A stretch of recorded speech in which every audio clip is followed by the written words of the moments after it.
আমার চ্যানেলে তোমাদের সকলকে স্বাগত। আজ আমরা ক্লাস 4-এর আয়ান মার্টিন প্রশ্নবিচিত্র থেকে অঙ্কের তৃতীয় পর্যায়ক্রমিক মূল্যায়নের 6 নম্বর স্কুল সলভ করব।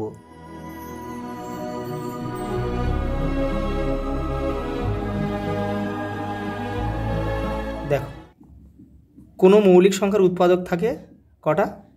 দুটি, সেই সংখ্যাটি এবং এক। আয়তক্ষেত্রের যে ধার বেশি লম্বা তাকে দৈর্ঘ্য বলে। পরস্পর মৌলিক সংখ্যা জোড় হলো, দেখো, 12 আর 19। কারণ কি, 19-এর শুধু একটাই উৎপাদক, দুটো উৎপাদক, এক আর 19, আর 12-র এক রয়েছে এবং অন্য অন্য সংখ্যা রয়েছে। কিন্তু এগুলো দেখো সবার কিন্তু দেখো উৎপাদকের সঙ্গে এদের এখানে মিল রয়েছে।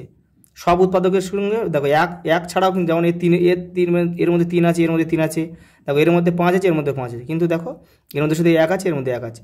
পরস্পর মৌলিক সংখ্যার মধ্যে কিন্তু এক থাকতে হবে। দেখো পরেরটা দেখো, মৌলিক সংখ্যা খোঁজার চালনী পদ্ধতি আবিষ্কার করেন গণিতজ্ঞ এরাটোস্থেনিস। পরেরটা দেখো, 7-এর একটি গুণিতক কি? 3 × 7 = 21। দুটি যমজ মৌলিক সংখ্যার বিয়োগফল কি? 2 হবে। 2 অঙ্কের বৃহত্তম মৌলিক সংখ্যা 97। দেখো পরেরটা, যে সংখ্যাগুলি 9 দিয়ে বিভাজ্য সেগুলি 3 দিয়েও বিভাজ্য। ঠিক। একটি ঘনকের উদাহরণ হচ্ছে লুডোর ছক্কা, এটাও ঠিক। পরেরটা দেখো, 16-এর একটি গুণনীয়ক বা উৎপাদক হলো 6, এটা কিন্তু ভুল। একটি আয়তঘনকের 4টি তল থাকে, এটাও ভুল, 6টি তল হবে। পরেরটা দেখো, যে ত্রিভুজের 3টি বাহুর দৈর্ঘ্য সমান তাকে সমবাহু ত্রিভুজ বলে। সমবাহু। সবচেয়ে ছোট মৌলিক সংখ্যা হচ্ছে 2। দেখো 9-এর গুণনীয়কের সংখ্যা 3টি, কোনগুলো? 1, 3 আর 9। দেখো প্রত্যেকটার প্রথম সংখ্যা দেখো A B C D, তাহলে পরেরটা কি? ই হবে। এবার এটা দেখো S R Q P, দেখে নাও। দেখো S R Q P, তাহলে পরেরটা কী হবে? ও হবে। তাহলে হলো ই আর ও। জল খাওয়ার গ্লাসের পাশের তলটি হলো বক্রতল। দেখো পরেরটা কি বলেছে, 7 ছাড়া 7-এর 4টি গুণিতক লেখো। দেখো 14, 21, 28, 35। দেখো একটি চতুর্ভুজ আকারের জমির ধারগুলি হলো যথাক্রমে 4, 11, 9 আর 12 মিটার। এই জমির পরিসীমা মানে চারদিকটা যোগ করে দিলে হয়ে যাবে। দেখো যোগ করে দিলাম, কত? 36 মিটার হয়ে গেল। দেখো 2 জোড়া যমজ মৌলিক সংখ্যার উদাহরণ 3, 5 আর 2, 3, 5 আর 5, 7, সবার দেখো পার্থক্য 2 করে। সমবাহু ত্রিভুজ কাকে বলে? যে ত্রিভুজের 3টি বাহুর দৈর্ঘ্য সমান তাকে সমবাহু ত্রিভুজ বলে। পরেরটা দেখো, প্রদত্ত সংখ্যাগুলির মধ্যে মৌলিক সংখ্যায় গোল করতে বলেছে, আর যৌগিক সংখ্যায় দেখো বক্স করতে বলেছে। দেখো তাহলে 21 আছে যৌগিক সংখ্যা,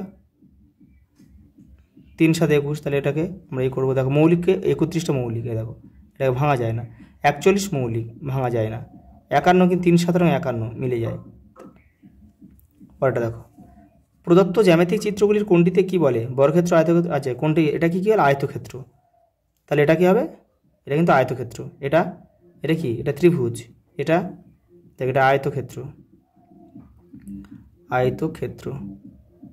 ত্রিভুজ। আচ্ছা এটা বৃত্ত, এটা বর্গক্ষেত্র। পরেরটা দেখো, 7-এর সরলটা দেখে নাও। 7-এর কটা দেখো? ক আর খ দেখে নাও।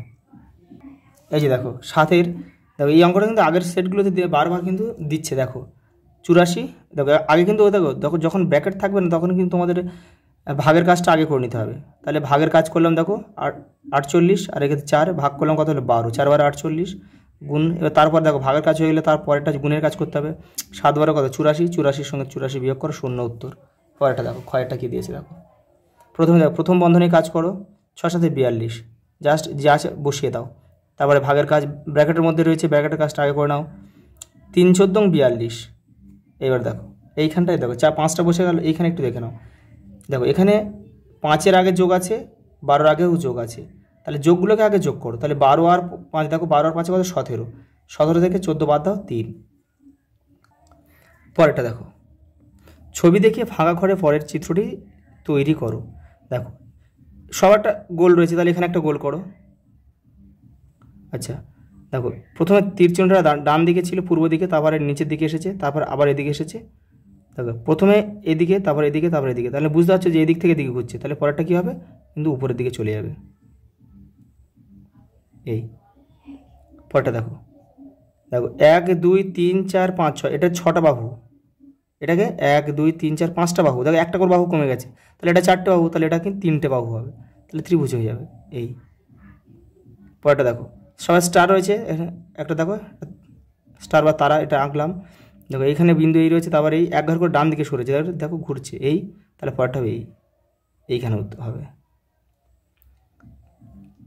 দেখো অঙ্ক কী দিয়েছে দেখো, নয় দেখে, শিবুবাবু দাবা খেলায় এক সপ্তাহে মোট 35টি ম্যাচ হেরেছেন। প্রতিদিন সমান সংখ্যক ম্যাচ হারলে একদিনে কটি ম্যাচ হেরেছেন? তাহলে কী হবে, এটা ভাগ করতে হবে।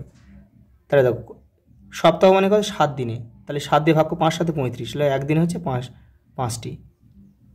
পরেরটা দেখো, পার্থ একটি সাইকেল কেনার জন্য প্রতিদিন 12 টাকা করে মাটির ভাঁড়ে জমা করে। 1 জানুয়ারি থেকে 31 জানুয়ারি পর্যন্ত মোট কত টাকা জমা করে? উৎপাদক বিশ্লেষণের সাহায্যে উত্তর দাও। তাহলে দেখো 31-এর সঙ্গে, তাহলে দেখো জানুয়ারির 1 থেকে 31 তারিখ পর্যন্ত 31টা দিন আছে, তাহলে 31 দিনের সঙ্গে 12 আমরা কী করবো, গুণ করলে কিন্তু উত্তর হয়ে যাবে। দেখে নাও, এই দেখো 31 মৌলিক সংখ্যা ভাঙে না, 12টাকে ভাঙলাম, 3 3 দুগুণে 6, 6 দুগুণে 12। এবার দেখো 2 2 গুণ করে দিলাম কত, 4, 3 4 12, আর এটা একসঙ্গে গুণ করলাম কত, 372, এটাই উত্তর। আজ এই পর্যন্ত, দেখা হবে পরের ভিডিওতে।